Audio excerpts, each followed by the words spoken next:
Berikut akan kami tunjukkan tips dan trik agar mobil Anda hemat BBM.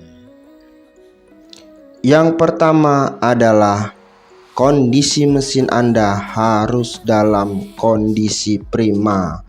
Pastikan mobil Anda servis berkala di bengkel resmi agar mengetahui bahwa mobil Anda dalam kondisi prima.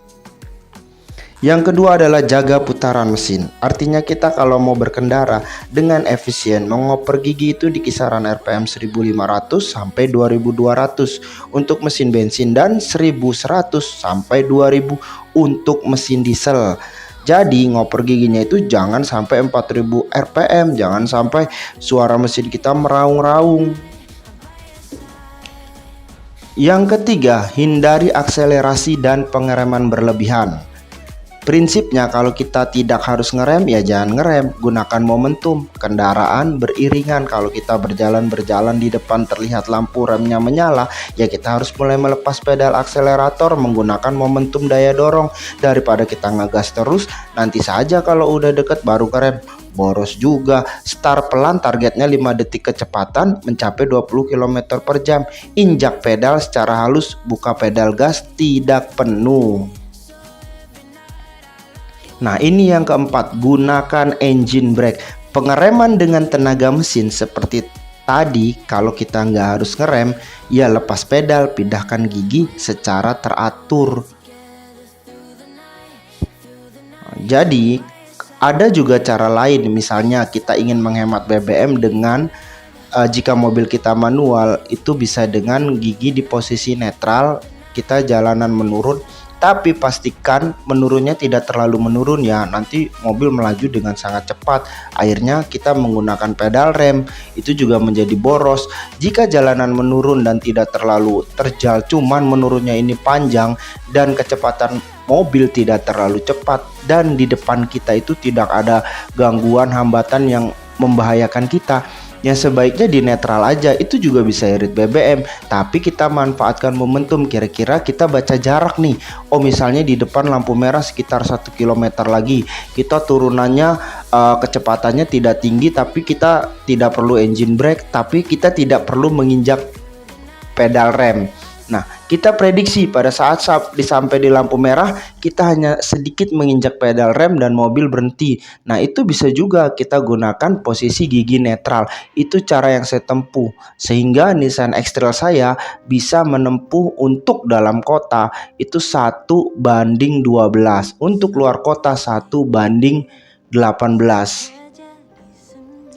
Yang kelima, tekanan angin pada ban. Tekanan angin pada ban yang kurang akan menyebabkan gesekan roda pada jalan lebih besar, sehingga traksi berkurang dan membebani kinerja mobil. Sesuaikan tekanan angin dengan rekomendasi pabrik.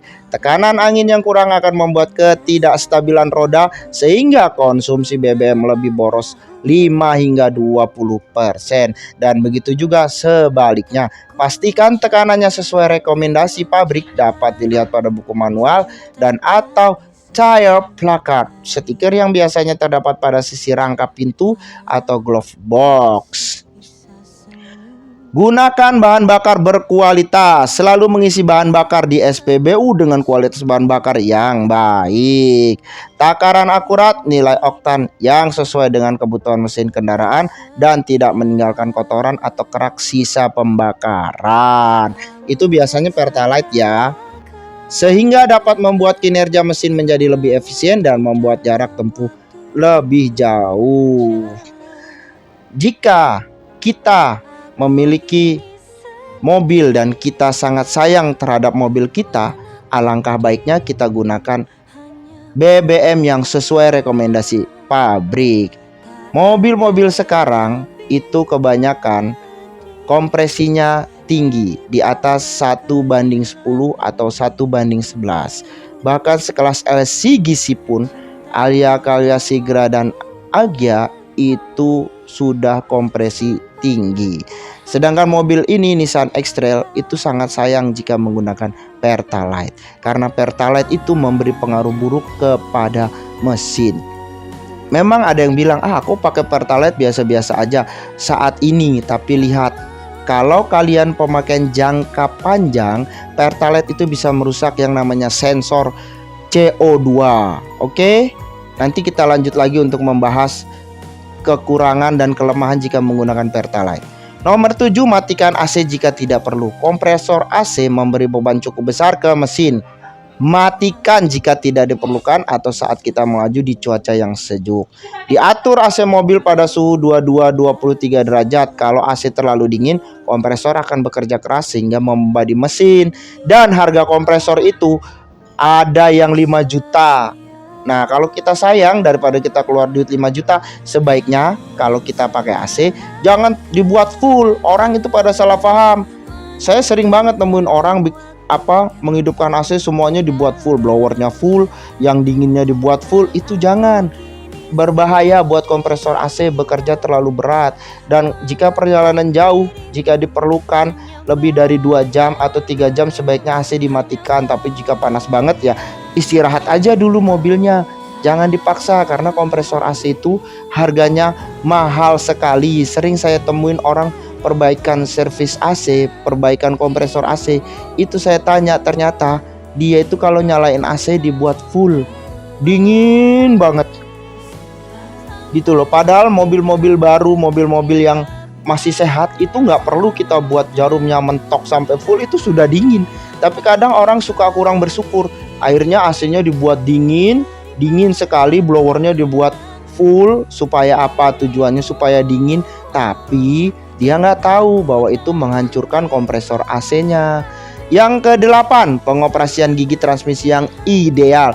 Biasanya mobil dengan mesin bensin atau diesel akan bekerja efisien di rentang putaran mesin 1500 sampai 2500 RPM. Ya. Jadi kalau kalian mau oper gigi, sebaiknya kalian pelajarin dulu. Ya, jangan lebih dari 2500 RPM. Atau untuk mesin diesel itu 1100 sampai 2100 RPM. Jadi jangan nunggu mesin meraung-raung baru kalian oper gigi. Itu juga bikin boros BBM. Oleh karena itu, lakukan perpindahan gigi transmisi di putaran tersebut ya.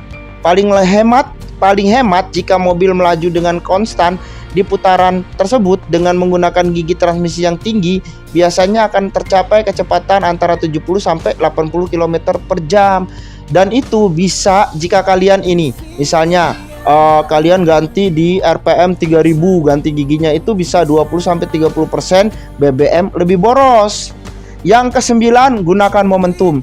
Ketika kendaraan Anda mendekati perempatan, pertigaan, lampu lalu lintas, atau melakukan perlambatan, angkat kaki dari pedal gas lebih awal. Jadi kita prediksi nih, di depan lampu merah, kita angkat pedal gas lebih awal, biar kita tidak melakukan pengereman mendadak. Oke? Yang ke-10, matikan mesin. Jika kendaraan berhenti dan diam lebih dari 20 detik, maka akan lebih ekonomis apabila mesin kendaraan dimatikan. Biasanya pada saat lampu lalu lintas sedang merah, perlintasan kereta api, jalan macet, dan pada saat menaikkan atau menurunkan penumpang atau barang. Mematikan mesin tidak akan merusak atau mengurangi kinerja mesin kendaraan. Mesin hidup dan diam selama 3 menit dan mengemudi 1 km pada kecepatan konstan 50 km per jam, memiliki konsumsi BBM yang sama. Jadi perlu difahami ya. Tapi ini jangan dilakukan untuk mobil bermesin diesel ya. Kalau mobil bermesin bensin bisa kita lakukan mati dan kita hidupkan kapanpun setiap saat, ya kan? Tapi kalau mesin diesel itu butuh jeda, karena kalau mesin diesel kalian matikan dan hidupkan mendadak seperti itu bisa merusak turbo dieselnya. Begitu. Kalau mobil-mobil yang sudah bermesin turbo sebaiknya ada jeda sebelum dimatikan. Ya, tapi kalau bisa jangan dimatikan, nanti AC-nya jadi nggak dingin, terus penumpang jadi nggak betah. Nggak apa-apa, hidupkan aja mesin. Ya, ini kan kalau kalian benar-benar ingin irit BBM. Nomor 11, kurangi beban berat. Jangan membawa barang dengan berat yang melebihi kapasitas. Ya, jangan bawa sapi, jangan bawa kerbau. Selalu merujuk pada buku panduan atau manual book. Keluarkan barang-barang yang tidak diperlukan dari dalam mobil. Terus lepaskan roof rack apabila sedang tidak dipergunakan. Gunakan kecepatan rendah apabila sedang membawa barang dengan roof rack. Setiap penambahan beban muatan sebesar 20 kg akan meningkatkan konsumsi BBM 1%. Lumayan loh. Kalau beratnya nambah 10 kali 1 10%, 20 kali 1 20%. Itu tanpa kita sadari, berat beban yang kita bawa di kendaraan kita itu mempengaruhi dari kualitas konsumsi BBM kita. Jadi kalau kalian emang bener-bener irit, ya sebaiknya diperhatikan juga bawaan barang Anda gitu.